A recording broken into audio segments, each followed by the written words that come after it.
It said the Canadian government has introduced a number of policy measures designed to encourage more women to enter the labor force. Canada's labor force has reduced as its population has aged. The number of workers and their output are influenced by changes in the country's foreign exchange rate and consumer expenditure. In 2018, the Canadian dollar fell in value with Canadian consumer expenditure, while Canadian consumer expenditure increased.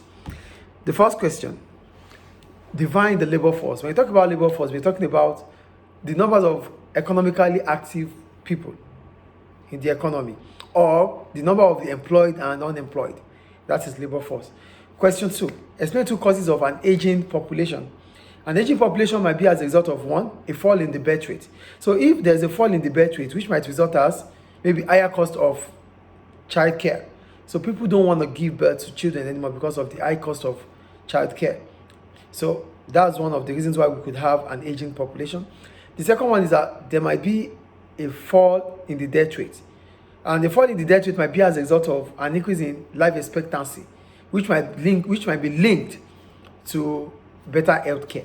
So these are the reasons why we could have aging population. Question C. Analyze how a fall in the value of a country's foreign exchange rate could reduce a deficit on the current account of its balance of payments.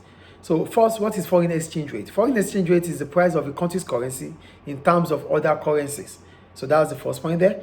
Then a fall in foreign exchange rate means that the local currency will buy less of foreign currency.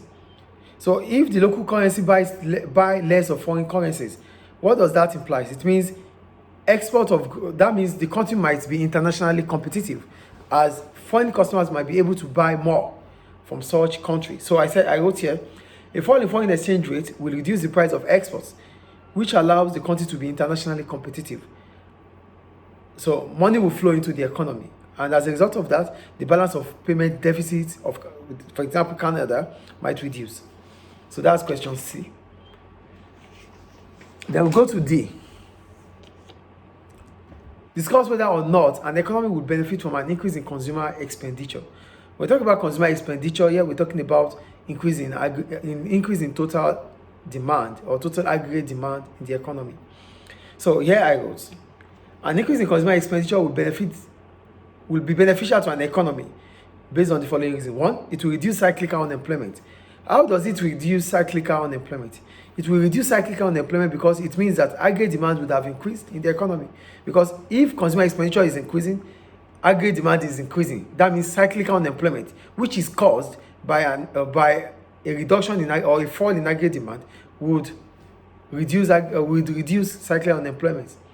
So that was the first point. The second point I wrote is that this might allow government to raise taxes on indirect taxes, because indirect taxes are taxes on consumption.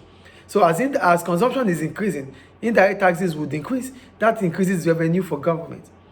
As revenue increases for government might be able to spend on education and healthcare, which in turn improve the living standards in the economy, and also might also help to increase the life expectancy in the economy.